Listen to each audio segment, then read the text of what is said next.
Thank you for joining us this evening. My name is Ashley Smeaton. I'm a project manager at the France Foundation, and we are delighted to offer Advancing Care in Non-Clear Cell RCC, Optimizing ICI and TKIs.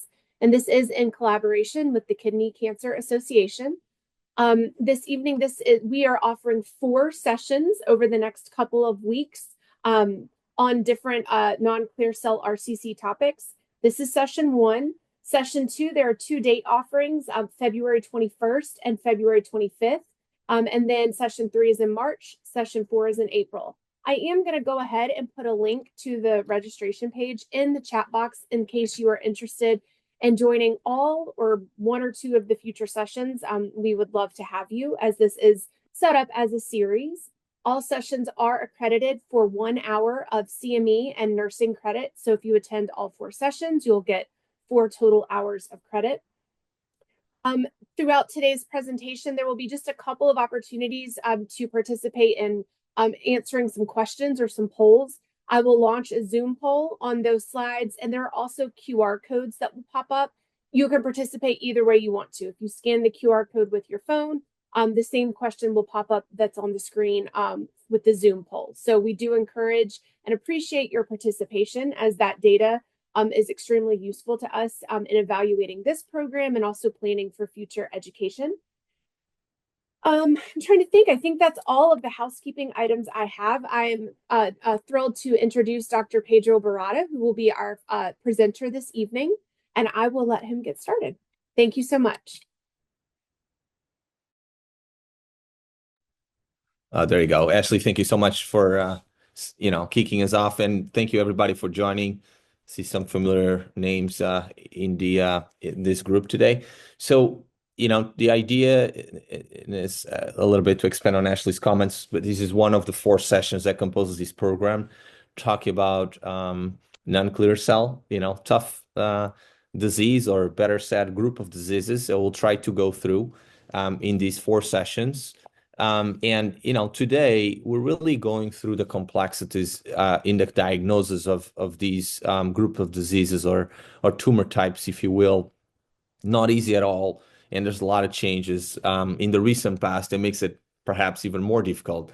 So I hope you find this helpful, and feel free to, put comments on the chat, and also, think of cases if you do have them. Feel free to share them at some point. And I want to appreciate and thanks for France Foundation to put this together with my friend, Monty Paul, to kind of come up with a content that would be helpful for providers in the community.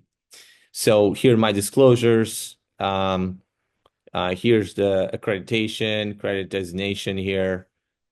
And so today the idea is to remind us the importance of accurate diagnosis and classification of non-clear cell tumors, and hopefully we'll learn more about it, and also learn a little bit more about molecular mechanisms and prevalence, and some hints into, in some cases, into treatment approaches. We'll address that later on in a specific question, in a specific session, but we'll hope to share some light into that today.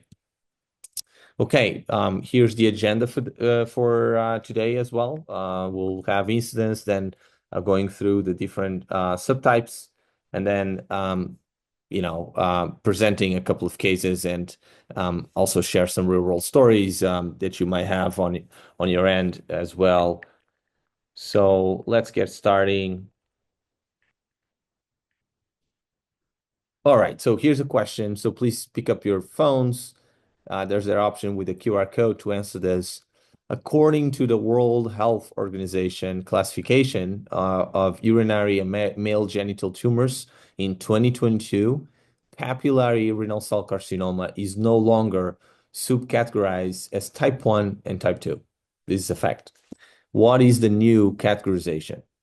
Option A or 1, WHO 2022 classification considers type 1 as classic RCC and re-categorizes type 2 tumors as separate molecularly defined entities.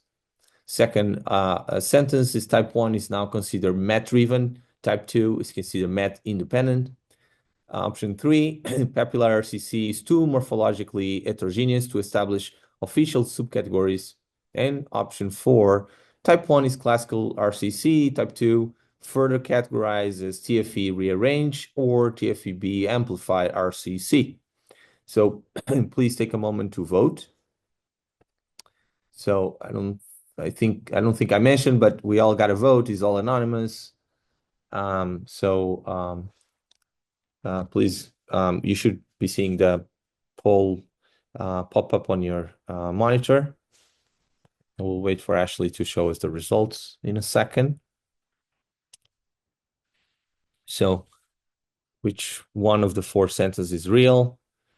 Okay, almost half of us answer number 1.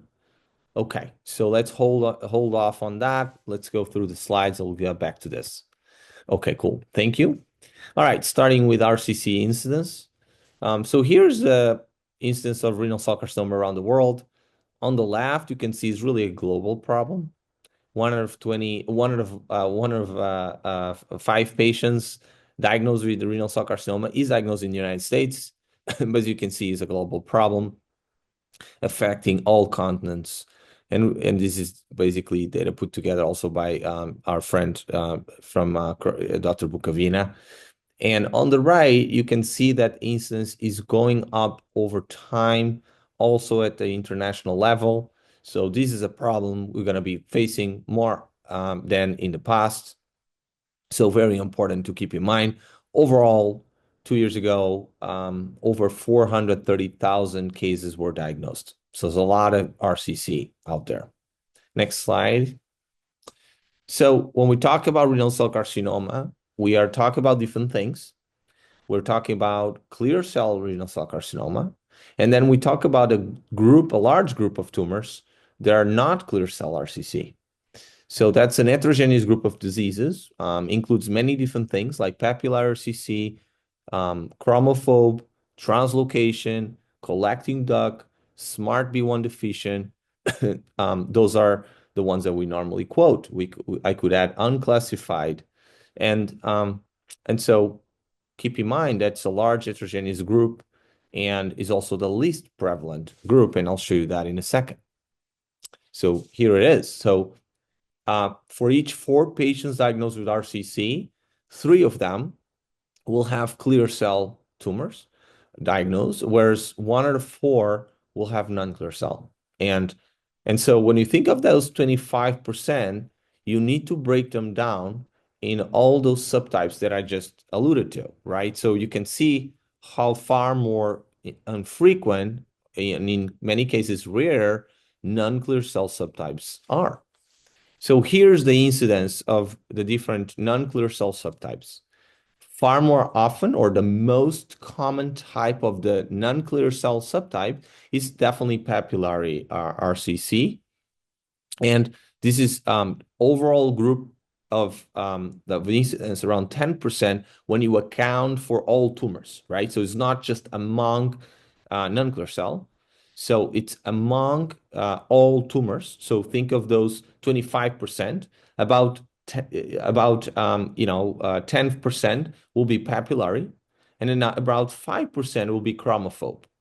And then you have around another 4% translocation, and all the others going to be 1 to 2% or less. That includes unclassified, collecting duct, or smart B deficient medullary carcinoma. So, the 3 most common types of kidney cancer: clear cell, followed by papillary, followed by chromophobe. In general, that's what we see. Okay, so when you have someone diagnosed with kidney cancer, what do? And we have to investigate what that suspected tumor that started in the kidney is. And so we detect the renal mass, whether there are symptoms or not. Remember, this is a tumor that presents often without any symptoms. We usually stage this patient, and then we think of what we're going to do. But for that, it's really important to define the subtype. So we need pathology confirmation of the subtype, the underlying subtype. And up to recently, up to a few years ago, calling it clear cell or non-clear cell was almost enough, but that's really not enough anymore. So we really need to pin down exactly the subtype we're referring to and not RCC. That's no longer enough. In addition to that, we should have call out for presence or absence of sarcomatoid or rhabdoid dedifferentiation. So this is absolutely standard of care in the guidelines. And so I would emphasize that, feel free to reach out to your pathology colleagues when there's a biopsy results coming back, calling it renal cell carcinoma. Do your best to the best attempt to identify the subtype and also presence or absence of sarcomatoid or rhabdoid differentiation. Now, it's really important to remember that we're learning a lot about it, right? And we're going beyond what we see under the microscope. So we're going beyond the features that we can appreciate morphologically speaking and with staining.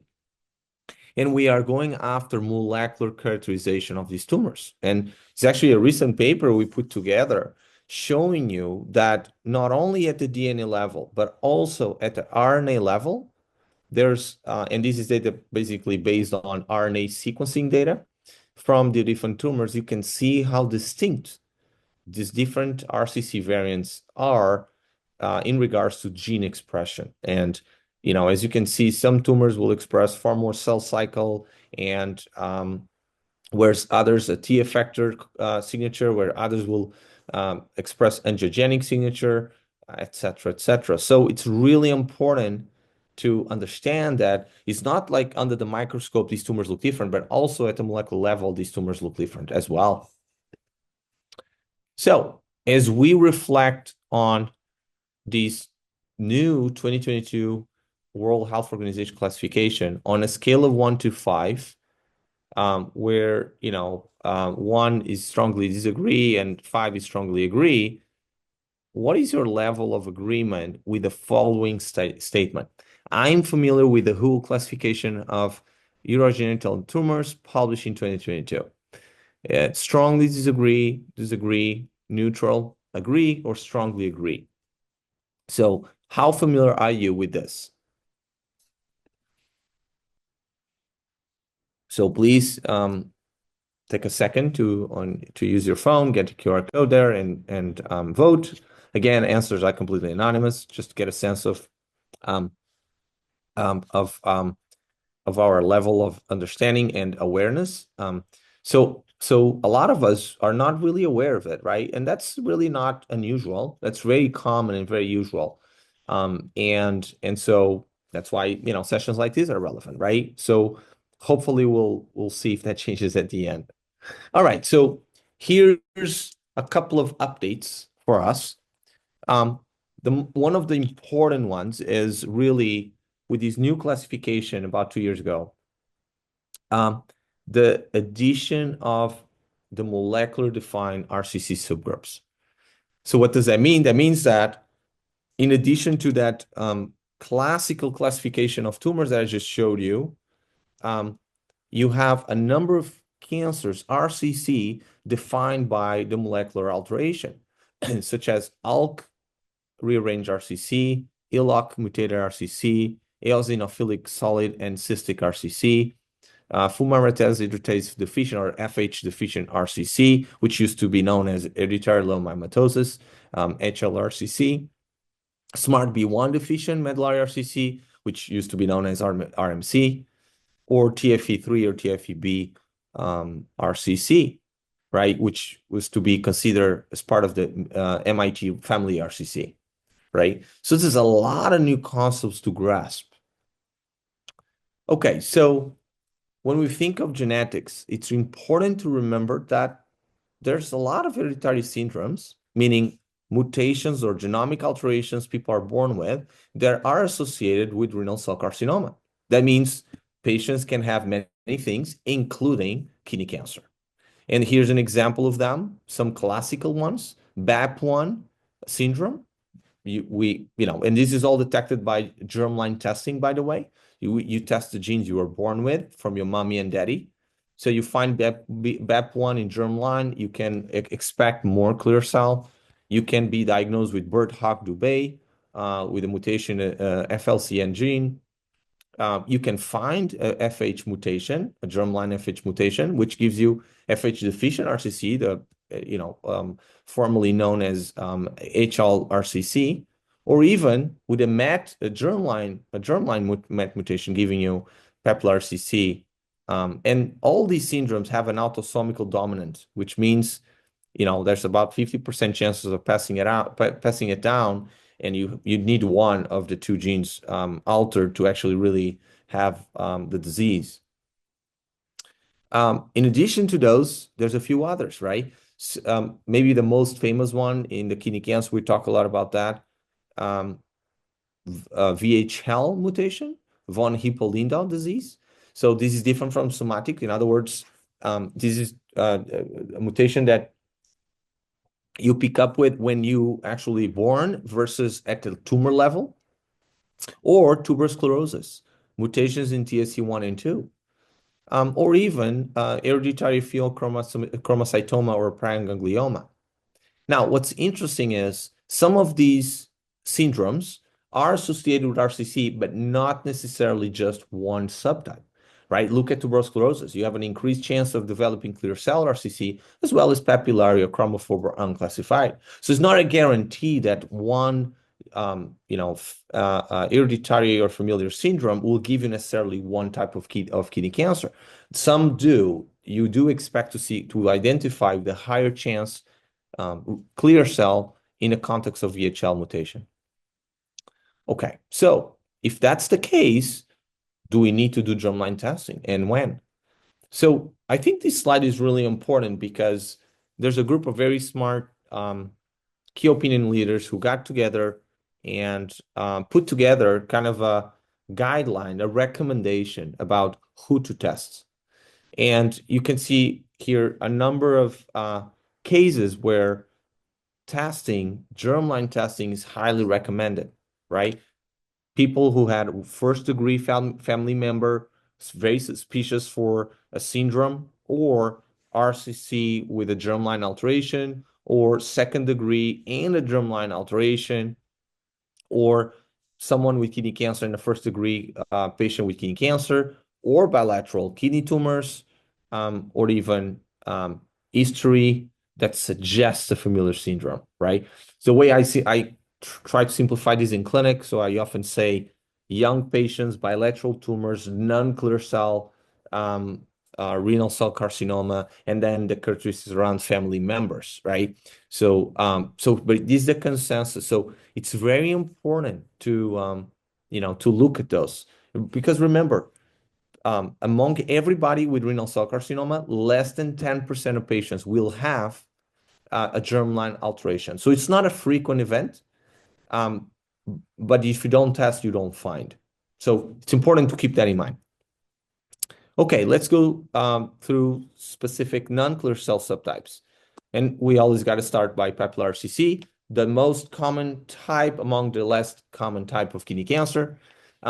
Corresponds to about 10-15% of all kidney cancer cases. Originates in the proximal distal tubules, and it has a heterogeneous morphology. Now, we used to classify these tumors into type 1 and type 2, and where, type 2, we usually used to relate to genetically driven, if you will, or MET driven. However, no longer we have that subclassification. Now, you can think of MET driven or MET independent disease because there's MET or anti-MET therapies. However, I kind of want to share with you that a standard of care approved for papillary-RCC is cabozantinib, which has anti-MET activity, right? So no matter how you look at MET driven or MET independent, we actually using still a TKI as part of standard of care for these patients. So very important to remember, we're no longer talking about type 1, type 2, and I think that's one of the questions in the beginning. So Some new molecular subgroups, remember, that was created as part of WHO 2022, may coalesce into papillary RCC. Example, ALK rearrange RCC. So you have a classical, here, the pathology views here. You have the classical papillary RCC on the left, and then TFE3 rearrange and TFEB amplified RCC. So they can all fall into that category of papillary RCC.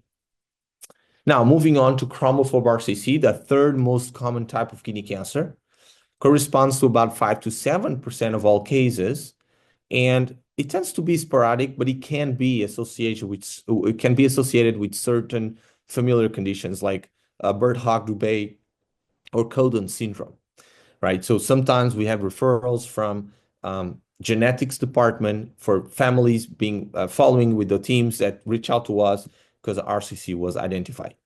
Actually, it has a low risk for metastatic disease. So most cancers who are chromophobe at a localized level will be cured, and they have good prognosis. However, when you have metastatic disease, they actually behave very poorly. There's anecdotal data with mTOR inhibition. So therapies like everolimus or temsirolimus are therapies used in this type of tumors. And so it's important to keep that in mind as well. Translocation associated RCC accounts for about up to 4% of all cases. Actually, over 1/3 of all pediatric RCC are translocation associated RCC. And by translocation, which is this translocation, typically XP11.2, but you can see the common genetic alterations, TFE3, TFB, TFEC, MITF. And so, these MIT genes and this chromophobe XP11.2 contribute to this cell differentiation. It's really typically aggressive, poor prognosis, widespread metastatic disease, not easy to treat. However, they can respond to immunotherapy, and we tend to use combination regimens for these tumors. Okay, moving on to collecting duct carcinoma. Really rare, really poor prognostic cancer. 1-2% of all kidney cancers develop, as the name indicates, develops from the distal collecting duct principal cells. The difference here, and I think of collecting duct a little bit like I think of RMC, renal medullary carcinoma, which you'll see change the name. But one feature here is the presence or absence of SMART-B1. So collecting duct retains SMART-B1 that differentiates it from the SMART-B1 deficient RMC or medullary carcinoma. And there's molecular heterogeneity, and that makes it very difficult to treat. And by the way, we usually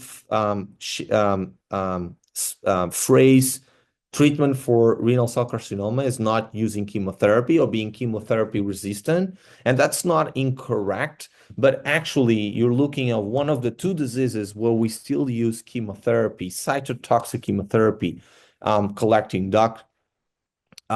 There's one case, the other case is SMART-B deficient RMC. So keep in mind that you might see chemotherapy being used for renal cell carcinoma. And although for the vast majority of patients, we don't use cytotoxic chemotherapy. And in this case, we do a doublet.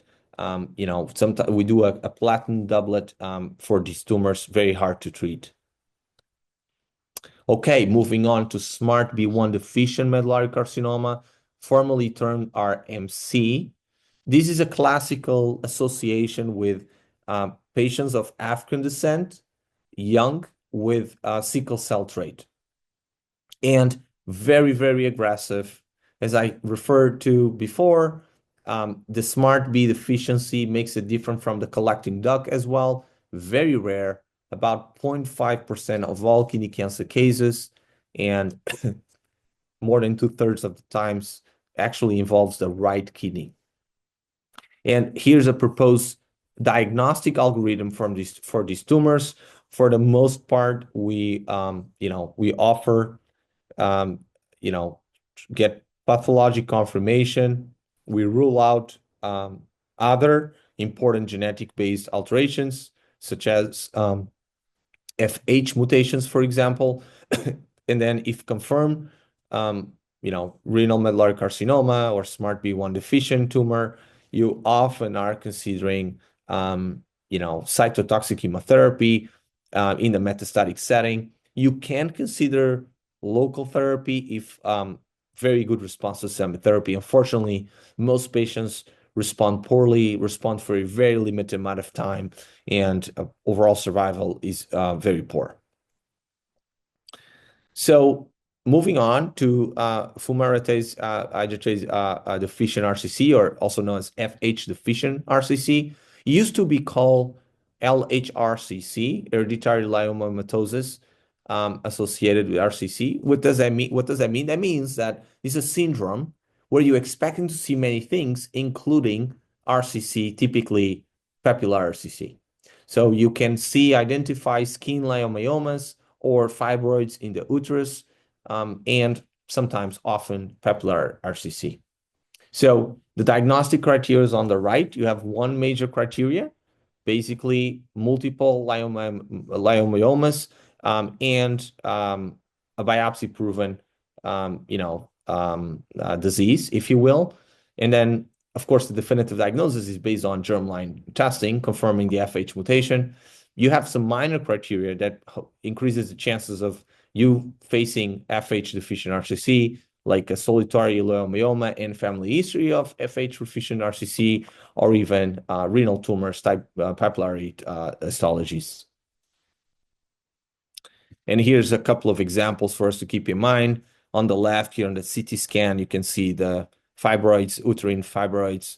On top, you see the skin leiomyomas, and then the renal tumors on the left, on the CT scans on the left. So typical FH deficient RCC. By the way, there's data with IO-based combos, as well as erlotinib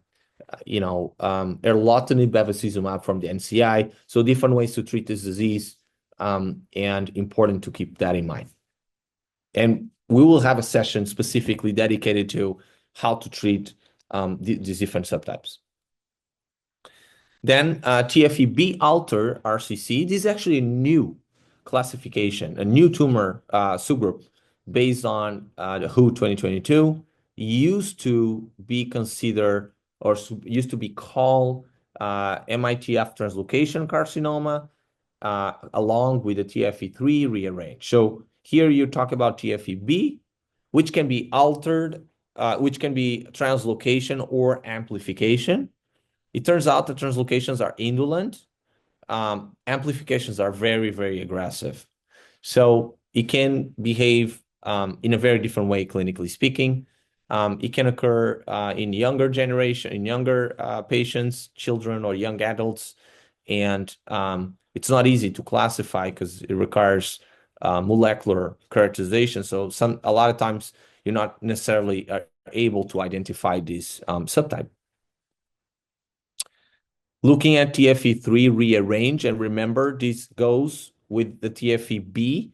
A lot used to be part of the same translocation, MITF translocation. Here's the distribution, right, of the TFE3 rearrange compared to papillary clear cell, a much younger age, far more prevalent in women, and also overexpressed PD-L1. I think I mentioned that before. In this translocation family, we do see activity of immune checkpoint inhibition, and so it's not unusual to see that. Not that PD-L1 is really a good biomarker, but we do see that in some patients.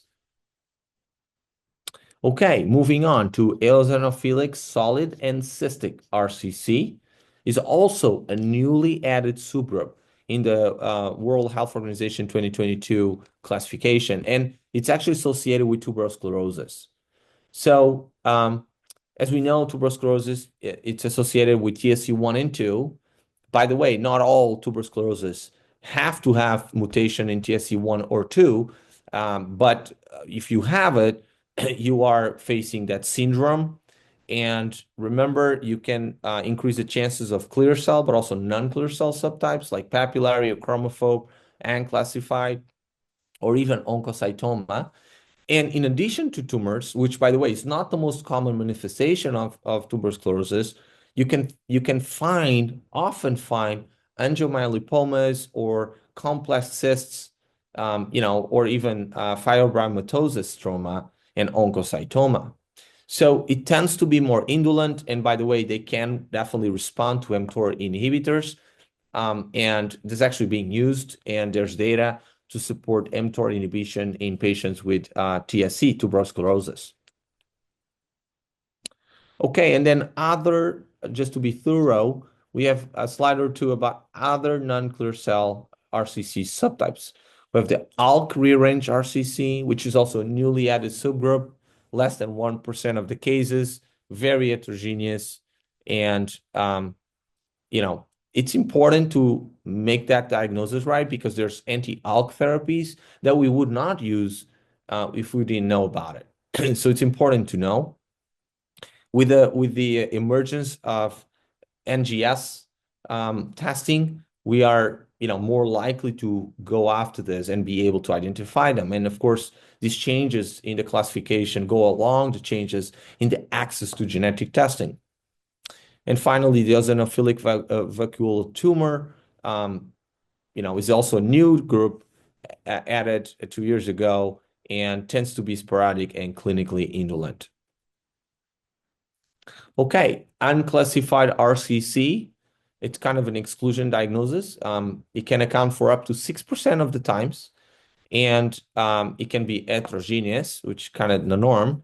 And you can find morphology or IHC from different subtypes, but really don't meet full criteria to be classified as something else. So it's an exclusion diagnosis that it's going to be your final diagnosis after you exclude the other subgroups that I referred to. An example of that is like, you find a SMART-B1 deficient carcinoma, but you don't have a sickle cell trait, you don't have African descent, and you're not able to call it SMART-B1 deficient medullary carcinoma, and you end up considering an unclassified RCC. So it's a difficult diagnosis to do, and of course, as more subgroups arise, the more work you got to do or workup you got to do to make sure it's not one of those newly molecular defined subgroups. So, and I'm done with subgroups. Here's the summary. Papillary tumors, it's the second most common type of kidney cancer and the most common type among the least common type of tumors. And it's important to recognize they're not all the same. Remember, they used to be called type 1, type 2. We no longer do that. But there are different types of papillary tumors. Do we have the addition of a new molecular defined subgroups in the new classification of GU tumors in 2022, which is a big major update from early classifications. And finally, really the emergence of molecular characterization and genetic risk assessment is really what made these update be such a strike, such an update compared to our early classifications. So I'll stop here for a minute and let me give you the chance to, see if you've got anything from this and if it was really helpful. So question for you. According to the World Health Organization classification of GU tumors in 2022, papillary RCC no longer subcategorized as type 1 and type 2. So what is the new categorization? One choice only. Option 1, the WHO 2022 considers type 1 as classic RCC and recategorizes type 2 as a separate molecular defined entity. Type 1 is considered MET-driven, type 2 is MET-independent. Option 3, papillary RCC is too morphologically heterogeneous to establish official subcategories.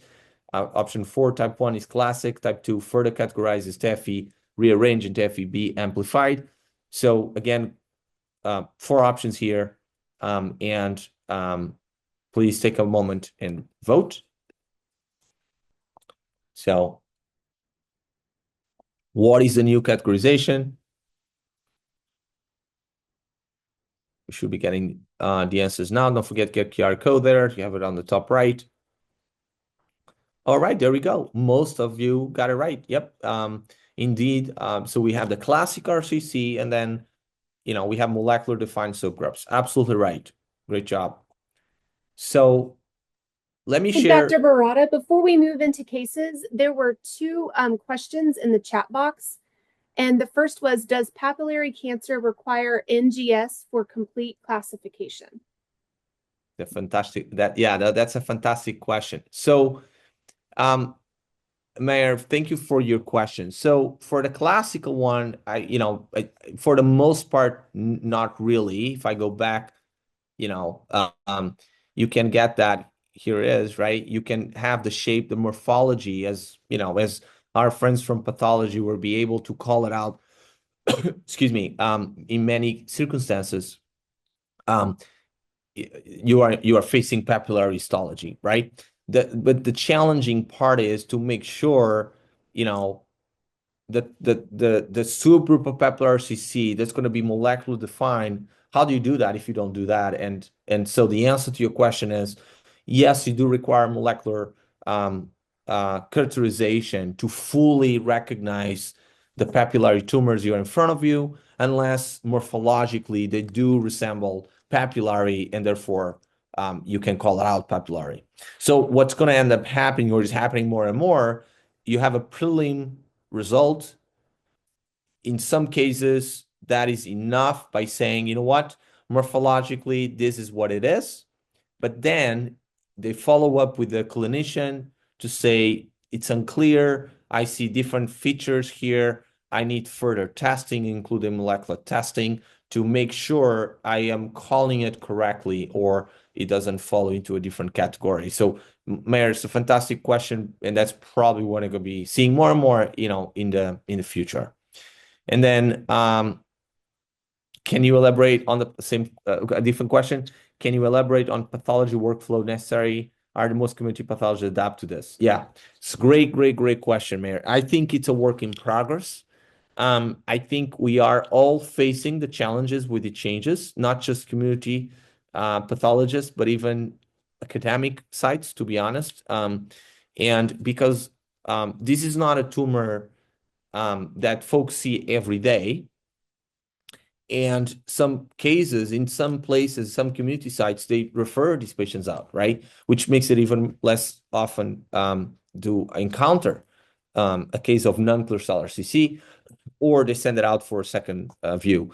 So it's a work in progress. It's very imperfect. We still have many cases where we don't have enough tissue to call out the final diagnosis.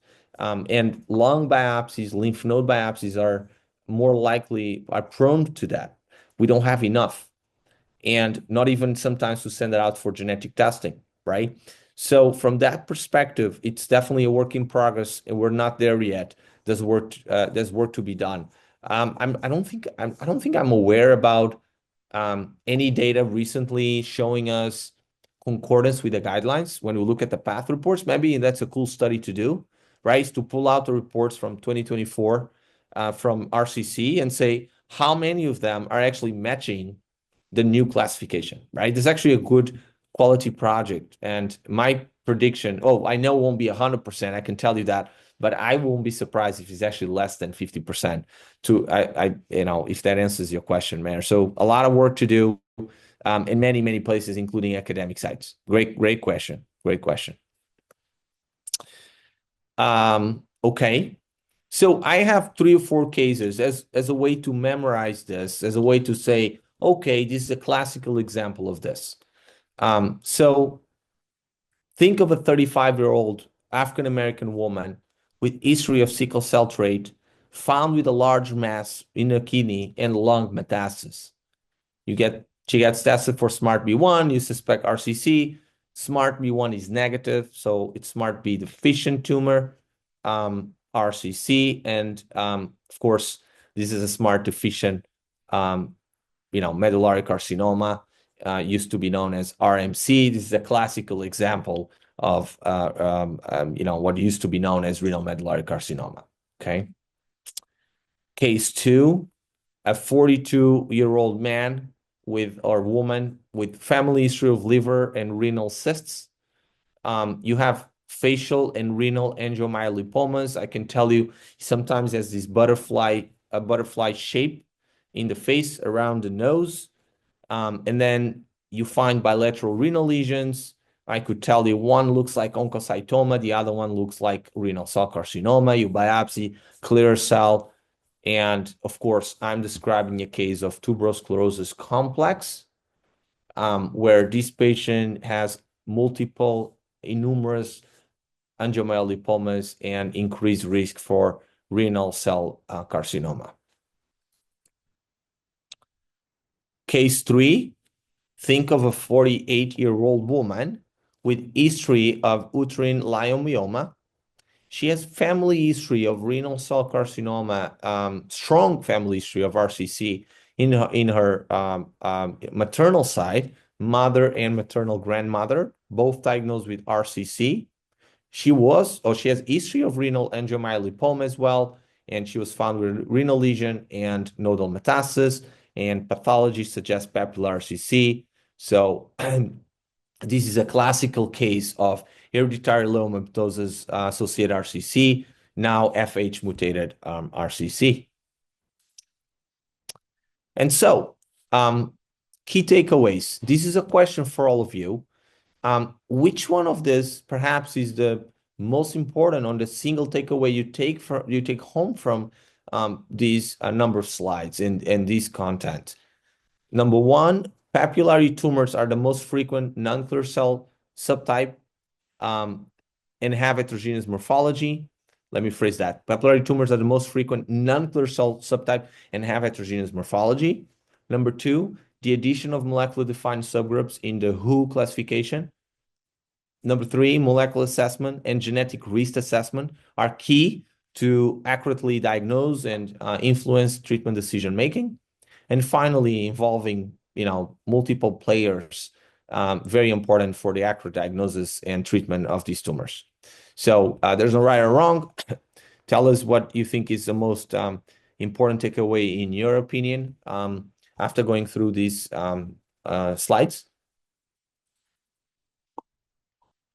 Let's see. Again, same system, QR code. Everybody needs to vote. All anonymous. Don't get shy. In this case, really what's the most important takeaway from what you heard today? Okay, pretty spread out. So important messages all around, but it sounds like the winner will be around genetic, molecular testing or molecular characterization and genetic risk assessment. Got it. Okay, very, very important. I agree with that. Okay, so action plan. So based on the key takeaways from this content and the cases I'll present you, which of the following changes will you consider making to your clinical practice? And in here, please select all that you think will apply to you. You will obtain tumor histopathology via percutaneous biopsy to ensure accurate non-clear cell diagnosis and subtype classification. So it won't be enough to get like FNA, for example, or just look at the tumor and say, oh, this is RCC, right? Or you'll continue to improve your knowledge of non-clear cell RCC subtypes based on molecular and genetic classification. Or you'll stay up to date with current diagnostic and subtype classification guidelines. Or you will involve MD care, around non-clear cell RCC as you recognize the complexity of diagnosing and classification of these tumors. So, the question is what changes you might think will occur following this presentation in your practice or in your work environment, if you will. And you can select more than one. Select as many as you like, as many as you think is appropriate to your practice. Let's see. I think we're getting the answers coming in. Okay. Oh, wow. So most of us continue to improve knowledge and stay up to date. Got it. Makes total sense. Okay. With that, I really appreciate your time. I'll stop here and make sure there's no comments in the chat or questions or thoughts. Also, if anyone has any case you'd like to share, any challenge maybe you faced some of these cases in your practice, feel free to unmute and chime in. Happy to connect with you on that.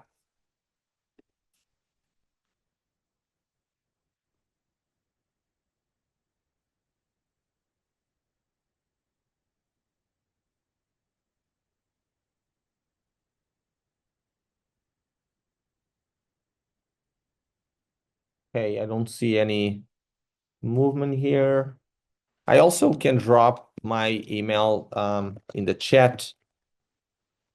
If there's any questions following this session, I'm happy to take them, or Monty, happy to connect with you at a later time if you come up with any case or any thought, any problem, anything you want to discuss around non-clear cell RCC, happy to engage.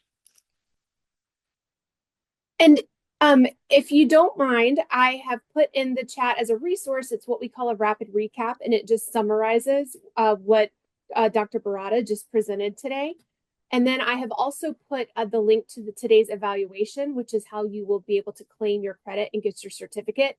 That is the same link as that top QR code. And please note, there is a password to access the evaluation, and it's just all capital letters RCC. So if you go to access the evaluation, you will just have to put RCC, and you'll be able to complete that.